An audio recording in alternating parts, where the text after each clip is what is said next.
नमस्कार साथियों, स्वागत है आप सभी का आपके अपने Hindi YouTube channel zinc for you education में। आज हम आपके कक्षा 12 की जो चित्रकला सब्जेक्ट है उसमें जो नॉर्मल स्टूडेंट्स जो हैं उनके लिए मैं क्वेश्चंस लेकर आया हूँ। ये क्वेश्चंस उनके लिए रामबाण साबित होगी आपके एग्जाम में, जो भी एग्जाम होने वाला है। फाइन आर्ट जो इसे आप ड्राइंग भी कहते हैं, उसका जो एग्ज़ाम होने वाला है उसके अंदर जो वो एवरेज स्टूडेंट हैं उनके लिए ई क्लास रामबाण साबित होने वाली है। हालांकि यदि उन मतलब किसी व्यक्ति के पास जो एवरेज स्टूडेंट है ना, जो भी है उनके पास यदि टाइम नहीं है तो मैं डिस्क्रिप्शन में और कमेंट बॉक्स में एक जगह, दोनों में से एक जगह मैं इसका क्या लिंक दे दूंगा आपको। तो आप ज़्यादा मशक्कत ना करते हुए इस लिंक से इस पीडीएफ को डाउनलोड कर सकते हैं, वहाँ से इसे पढ़ सकते हैं। हालांकि इस वीडियो के अंदर मैं आपको आंसर जो है नहीं बताऊंगा। आंसर आपको स्वयं को अपनी बुक में सर्च करके पढ़ना है, क्योंकि इतना काम यदि मैं आपके लिए कर रहा हूँ तो एक काम तो आप स्वयं कर ही सकते हो। देखो, एक काम तो आपको करना ही होगा, इतना मैं कर रहा हूँ तो एक काम आपको करना ही होगा, ठीक है। वो काम आप कर लेना, ठीक है। क्योंकि आप स्वयं देख के सर्च करोगे ना, तो उससे बहाने आप कुछ पढ़ोगे, कुछ उसके बहाने कुछ पढ़ोगे, तो कुछ मेरा बताया हुआ और कुछ आपका पढ़ा हुआ आपको बेहतरीन नंबर जो है परीक्षा में दिला सकता है, ठीक है। चलिए प्रारंभ करते हैं बिना किसी वक्त को जाया किए हुए। देखिए, पहला प्रश्न है। हाँ, वीडियो कैसा लगे वो सब आप करवा देना, कभी अच्छा लगे ना लगे मुझे बता देना कमेंट बॉक्स में। किस चित्रकला शैली को शहनशाही शैली के नाम से भी जाना जाता है? देखिए, सीधा सा प्रश्न पूछने का कारण ये है कि भाई कौन सी चित्रकला शैली है जिसको शहनशाही के नाम से जानते हैं? मुगल शैली, राजस्थानी शैली, पहाड़ी शैली या बंगाल शैली? देखिए, आप इनको सर्च कीजिएगा और डेफिनेटली आपको अपनी नोटबुक में, है ना, और जो वर्कबुक है उसके अंदर मिल जाएंगे। अगर ना मिले तो नीचे कमेंट कीजिएगा, मैं आपको आंसर भी दे दूंगा। चलिए, आपके लिए ये काम भी कर देते हैं, आपको ये आंसर भी दे दूंगा, लेकिन आप स्वयं सर्च करोगे ना तो आपको बेहतरीन तरीके का पता चलेगा और मेरे बताए गए प्रश्नों के साथ साथ आपको अन्य प्रश्न भी याद होंगे। दूसरा प्रश्न, त्रिशला के 14 स्वप्न किस धार्मिक ग्रंथ में वर्णित है?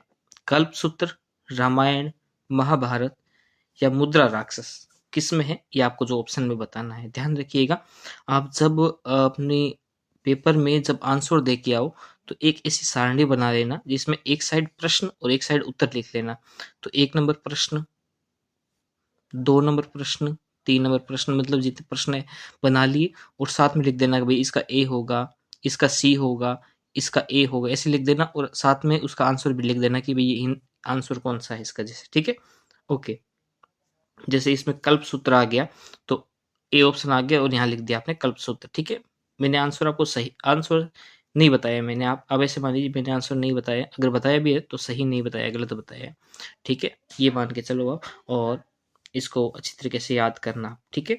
एक बार मेरे कहने से बुक में जरूर से इसको देखिएगा, ठीक है। अगला प्रश्न है, फड़ चित्रकला मुख्य रूप से किस राज्य से संबंधित है? फड़ चित्रकला जो है बिहार, राजस्थान, पश्चिम बंगाल या उत्तर प्रदेश? फड़ चित्रकला कौन से राज्य से है वो आपको जो है लिखना है, ठीक है। ओके, अगला प्रश्न देखिए, प्रश्न संख्या 4। या जो एवरेज स्टूडेंट हैं उनके लिए प्रश्न है, क्योंकि आपको ये प्रश्न आसानी से पता होंगे। जो एवरेज नहीं है उनके लिए तो ये मतलब चुटकियों का खेल है। इससे आपके अच्छा आसानी से आप परीक्षा में थोड़े नंबर ला पाओगे, जिससे आपकी नैया पार लग जाएगी। राजस्थान की किस चित्रकला शैली को स्वप्न लोक शैली कहा जाता है? किशनगढ़ शैली, मेवाड़ शैली, मारवाड़ शैली या बूंदी शैली? चाहता तो इसमें ऑप्शन ढूंढाड़ शैली भी कर सकता था, ठीक है। ओके, हाँ, ये सारे मेरे बनाए हुए खुद के, ठीक है। अगला प्रश्न है, कौन सा चित्रकार हंगरी बंगाल चित्रकला से संबंधित है? अवनींद्रनाथ टैगोर, जेमिनी रॉय या जोमिनी रॉय, जोगेन चौधरी या जैनुल ओबेदीन? कौन है? राइट आंसर आपको बताना है। अगला प्रश्न देखिए, प्रश्न संख्या 6। संयुक्त घोड़ा चित्र किस चित्रकला शैली से संबंधित है? संयुक्त घोड़ा चित्र जो है वो कौन सी चित्रकला शैली से संबंधित है? भाई राजस्थानी, मुगल, पहाड़ी या बंगाल या बंगाल जिसे कहते हैं, ये आपको बताना है। उसके पश्चात देखते हैं अगला प्रश्न। अगला प्रश्न, हाँ, सारे वस्तुनिष्ठ नहीं है, वस्तुनिष्ठ प्रश्नों की संख्या यहाँ पे 10 रखी गई है। 10 प्रश्न आपके लिए महत्वपूर्ण है, क्योंकि कुछ प्रश्न इसमें है जो रिपीट होते हैं आपके Rajasthan board of secondary education में, अर्थात आपके आरबीएससी में। वास पेंटिंग, हाँ, वॉस पेंटिंग जो है, ये जो टेक्निक है, इसका उपयोग निम्नलिखित में से किस चित्रकला शैली में प्रमुखता से होता है? मुगल, राजस्थानी, पहाड़ी या आधुनिक भारतीय चित्रकला? जो भी राइट आंसर होगा वो आपको जो है बताना है। उसके पश्चात अगला प्रश्न, प्रश्न संख्या 8, टिलर्स ऑफ द साइल।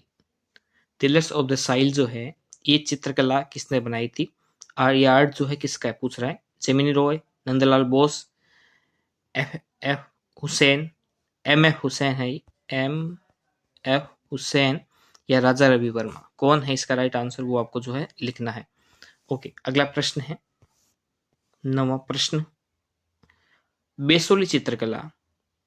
बेसोली चित्रकला पर आप इंपॉर्टेंट लगा लीजिए और बेसोली चित्रकला आप अच्छी तरीके से पढ़ के जाइएगा। जो एवरेज स्टूडेंट है वो तो चाहे मतलब करो तो अच्छी बात है, नहीं करो तो भी अच्छी बात है, क्योंकि बड़ा प्रश्न आएगा बेसोली चित्रकला पे। बड़ा प्रश्न यदि एवरेज स्टूडेंट से याद होता है तो वो याद कर लीजिएगा, नहीं तो जो अच्छे नंबर लाने चाहते हैं परीक्षा में वो बेसोली चित्रकला अच्छी तरीके से याद करके जाइएगा।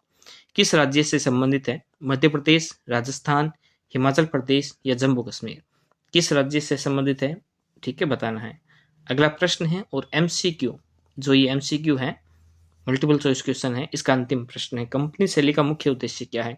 भारतीय संस्कृति का प्रचार, यूरोपीय तकनीक का उपयोग, ब्रिटिश शासन की प्रशंसा, भारतीय परंपराओं का चित्रण? जो भी इसका राइट आंसर होगा वो आपको बताना है। फिर से कह रहा हूं, इन प्रश्नों को जरूर से पढ़ के जाइएगा, एवरेज जो स्टूडेंट हैं उनके लिए प्रश्न है। बसोली चित्रकला शैली का उद्भव मुख्य रूप से किस राज्य में हुआ, बताना है। देखिए, बसोली चित्रकला मैं बार बार इसलिए दे रहा हूँ क्योंकि ये इंपॉर्टेंट है। राजा रवि वर्मा मुख्य रूप से किस माध्यम का उपयोग करके चित्र बनाते थे, वो बताना है। उसके पश्चात थर्ड क्वेश्चन है आपका, मोहम्मद शाह के काल में मुगल चित्रकला की एक विशिष्टता थी और कौन से रंगों का प्रयोग करते थे, वो लिखना है। वर्ली चित्रकला मुख्य रूप से किस राज्य में पाई जाती है? किशनगढ़ शैली की विशेषता थी कि क्या विशेषता थी, वो लिखनी है। ठीक है, ओके। हाँ, ऐसा हो सकता है कि मैं जो आपको एमसीक्यूज में जो क्वेश्चन दूं वो एमसीक्यूज में ना पूछ के 1 नंबर वाले प्रश्न में पूछ लिया जाए, तो ऐसा हो सकता है, ध्यान रखिएगा। तो ऐसे एमसीक्यू के माध्यम से याद रखने की कोशिश मत कीजिएगा, जैसे कोई भी है तो उसको सीधा सा याद रखने की कोशिश कीजिएगा। वास पेंटिंग तकनीक क्या होती है, बताना है। राजस्थानी चित्रकला की प्रमुख विशेषताओं में से कितनी विशेषता? 2 विशेषता। ठीक है, 2 विशेषता याद रखिए। आप 4 याद करके जाइएगा, परीक्षा में 2 आपको याद रहेगी। हंगरी बंगाल चित्र का विषय क्या है, बताना है। मुगल चित्रकला का स्वर्ण काल किस शासक के समय में माना जाता है, बताना है। अगला प्रश्न है, राजा रवि वर्मा के चित्रों में कौन से विषय प्रमुखता से दिखाए गए हैं, बताना है। जो वर्ली पेंटिंग है किस राज्य की पारंपरिक चित्रकला शैली है, वो बताना है। 7वां प्रश्न है, कांगड़ा चित्रकला शैली की प्रमुख विशेषताएं क्या है, वो बताना है। 8वां प्रश्न है, पहाड़ी चित्रकला की 2 उपशैलियां, कितनी? 2 उपशैलियां कौन कौन सी बतानी है। ठीक है, कोई उदाहरण याद हो तो लिख देना। फड़ चित्रकला में चित्रांकन किस प्रकार किया जाता है, वो बताना है। फड़ में जैसे पाबू जी की फड़ होती है, देवनारायण जी की, और याद रखिएगा पाबू जी की फड़ अधिक महत्वपूर्ण है। ठीक है, उसके पश्चात देखते हैं, नेक्स्ट है अगला प्रश्न है प्रश्न संख्या, ठीक है, संक्षिप्त उत्तर है इसमें, संक्षिप्त उत्तर, शॉर्ट आंसर 1 से 5 तक। इसमें है, मुगल चित्रकला के विकास में अकबर और जहांगीर के योगदान पर क्या डालना है, प्रकाश डालना है। अकबर और जहांगीर के योगदान में प्रकाश डालना है, इसको भी इंपॉर्टेंट आप लगा सकते हो। उसके पश्चात सेकंड क्वेश्चन है कि राजस्थानी चित्रकला की प्रमुख विशेषता क्या है, बताइए। जो राजस्थानी चित्रकला है प्रमुख विशेषता क्या है, बताइए। सारे के सारे प्रश्न इंपॉर्टेंट है, ध्यान रखिएगा, लेकिन जिन पे मैं इंपॉर्टेंट लगा रहा हूँ वो ज्यादा इंपॉर्टेंट है। वर्ली पेंटिंग क्या है, इसके विषय और शैली पर संक्षिप्त व्याख्या करें। अगला प्रश्न है, बंगाल स्कूल ऑफ आर्ट की प्रमुख विशेषताएं क्या है, वो आपको लिखनी है। कंपनी शैली क्या है और यह भारतीय चित्रकला में कैसे विकसित हुई, ये बतानी है, कंपनी शैली। ठीक है, तो ये चीजें आपको जो है इसके अंदर बतानी है। उसके पश्चात दीर्घ उत्तर वाले प्रश्न है, कुछ 5 प्रश्न मैं आपको दे रहा हूं, देखिएगा। बंगाल स्कूल ऑफ आर्ट का विकास कैसे हुआ, इसकी प्रमुख विशेषताएं क्या है, बताना है। अमृता शेरगिल के जीवन और उसके चित्रकला योगदान पर विस्तृत विवरण देना है आपको। अगला है, भारतीय लघु चित्रकला की विभिन्न शैलियों की तुलना कीजिए। भारतीय लघु चित्रकला की विभिन्न शैलियां कौन सी है, वो बताना है। राजा रवि वर्मा की चित्रकला का भारतीय कला पर प्रभाव जो हुआ है उस पर आपको क्या करनी है, चर्चा करनी है। चर्चा कहीं क्लास में मत करने लग जाना, मतलब लिखनी है उसके अंदर, ठीक है। हाँ, लिखो ना तो पॉइंट बना बना के लिखना, या ऐसे ऐसे पॉइंट बना देना, ठीक है। राजस्थानी और मुगल चित्रकला की तुलना कीजिए, यह भी बहुत प्रश्न बेहद ही इम्पोर्टेंट है। तो इस तरीके से ये प्रश्न है उन विद्यार्थियों के लिए जो विद्यार्थी एवरेज स्टूडेंट है, या कह सकते हैं कमजोर स्टूडेंट है, या जो चाहते हैं परीक्षा में तो 60% आ जाए तो मेरा बेड़ा पार है, उन विद्यार्थियों के लिए है ये प्रश्न। तो ठीक है, ये है। और कुछ भी दिक्कत हो तो आप नीचे कमेंट बॉक्स में मुझे बता सकते हैं। आपका उसका सॉल्यूशन बेहद ही जल्द किया जाएगा। कल का नहीं, परसों का दिन तो आपके लिए महत्वपूर्ण है ही। चलिए, तो best of luck for your next examination, मतलब अभी जो ड्राइंग का एग्जामिन होगा उसके लिए आपका बेस्ट ऑफ लक। और साइकोलॉजी तो आपका पेपर होगा नहीं, अगर किसी ने ले रखा है तो उसके लिए भी बेस्ट ऑफ लक। ठीक है, साइकोलॉजी मुझे पता है आप लेते नहीं हो, आर्ट्स वाले तो नहीं लेते, ठीक है, लेकिन कुछ कुछ विद्यार्थी ले सकते हैं, स्वतंत्रता दी गई है। और ठीक है, चलिए, तो आज तक के लिए इतना ही। अगली बार फिर से मिलते हैं, तब तक के लिए जय हिंद, जय भारत, वंदे मातर।